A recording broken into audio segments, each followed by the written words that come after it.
तो hello friends, welcome back to my channel. और friend, आज की इस वीडियो सीरीज में हम लोग बात करने वाले हैं RGPV B Tech 4 semester analysis design of algorithm के यूनिट वाइज जो आपके प्रीवियस ईयर क्वेश्चंस हैं उनके बारे में डिस्कस करने वाले हैं। जो 2022 में आपका जो पेपर था आपके सीनियर्स का, तो पेपर का प्रोसीजर आपको पता ही है। क्वेश्चन आपके सामने सबसे पहला क्वेश्चन है जो कि डिवाइड एंड कॉन्क्यू टेक्निक से है, यानी यूनिट नंबर फर्स्ट से ही आपका डिवाइड एंड कॉन्क्यू टेक्निक आपका निकल के आता रहा है, जो कि 7 नंबर का है।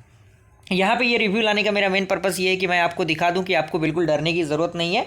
अच्छी तरीके से आपको प्रिपरेशन करना है। डिवाइड एंड कॉन्क्यूर अगर आपका आता है तो मैंने अच्छी तरीके से नोट्स में भी उसको प्रोवाइड कराया है। अगर आपने नोट्स एक्सेस किया होगा तो आपको सारी चीज़ें मिली होंगी। और इंपॉर्टेंट क्वेश्चन के तौर पे भी जो यूनिट वाइज मैंने कराए हैं, प्लेलिस्ट आपको मिल जाएगा, वहाँ पे भी आप देखिएगा तो डिवाइड एंड कॉन्क्यूर मैंने कराया है। तो 7 नंबर आपका अगर आता है तो आप इजीली ग्रैब कर सकते हैं। क्लियर? क्योंकि देखिए इसमें क्वेश्चन रिपीट होते हैं, तो मे भी चांस है कि इस बार भी क्वेश्चन एक आध रिपीट हो जाता है, तो कहीं ना कहीं आप बेहतर स्कोर कर सकते हैं। कम से कम पास तो हो ही सकते हैं।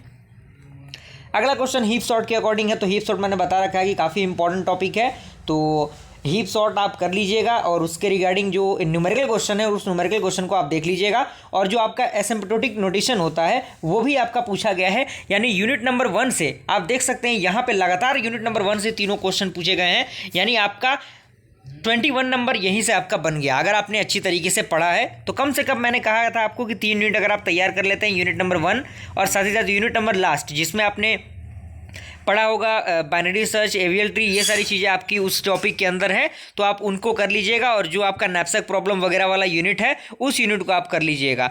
ये आपका सेकंड यूनिट के टर्म है हम्फन कोड जिसे हम कहते हैं, तो हम्फन कोड भी काफ़ी इंपॉर्टेंट है, तो इससे न्यूमेरिकल के चांसेस थोड़े से ज़्यादा होते हैं। ये आपका नैपसैक प्रॉब्लम है। नैपसैक प्रॉब्लम के लिए आपका देख सकते हैं प्रोसीजर काफ़ी लंबा दिया हुआ है और इसके रिगार्डिंग मैंने अच्छी तरीके से सारी चीज़ों को प्रोवाइड कर रखा है। एडा के नाम से प्लेलिस्ट आपका बना हुआ है, आप उसे एक्सेस कर सकते हैं। जॉब सीक्वेंसिंग प्रॉब्लम है फ्रेंड, जो कि 2022 में पूछा गया है। और साथ ही साथ आपका जो क्विंस प्रॉब्लम है बैक ट्रैकिंग मेथड के द्वारा सॉल्व करना है, तो बैक ट्रैकिंग मेथड भी काफ़ी इंपॉर्टेंट है। यानी ओवरऑल आप मान के चलिए कि इतना क्वेश्चन तो आरजीपी भी आपको दे ही देगा कि आप उस एग्जामिनेशन को पास कर सकें।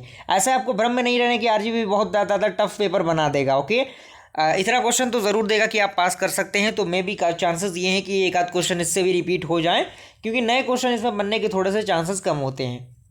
तो आप इन क्वेश्चंस को देख सकते हैं। और इनके सॉल्यूशन की अगर मैं बात करूं तो इनका सॉल्यूशन मैंने इंपॉर्टेंट क्वेश्चन के सॉल्यूशन में ही प्रोवाइड कर दिया है। यूनिट वाइज जो मैंने क्वेश्चन तैयार किया है ना, अगर आपने वीडियो देखा होगा तो उसी में इन सारे प्रॉब्लम्स के सॉल्यूशन आपको मिल जाएंगे, तो आप उन पीडीएफ को एक्सेस करने की कोशिश कीजिएगा। प्रोसीजर मैंने बता रखा है ऑलरेडी। टेलीग्राम ग्रुप में आपको जुड़ जाना है। जुड़ने के बाद जैसे ही आप मुझसे कॉन्टैक्ट करते हैं मैं आपको पीडीएफ का प्रोसीजर बता दूंगा, आप वहाँ से उसे चेकआउट कर सकते हैं।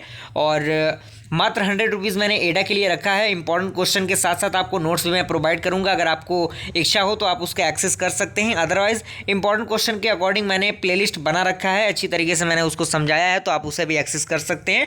ओके, तो ये आपका एडा का पेपर का डिस्क्रिप्शन था। जल्दी मिलते हैं अगले पेपर के डिस्क्रिप्शन में, तब तक के लिए थैंक यू।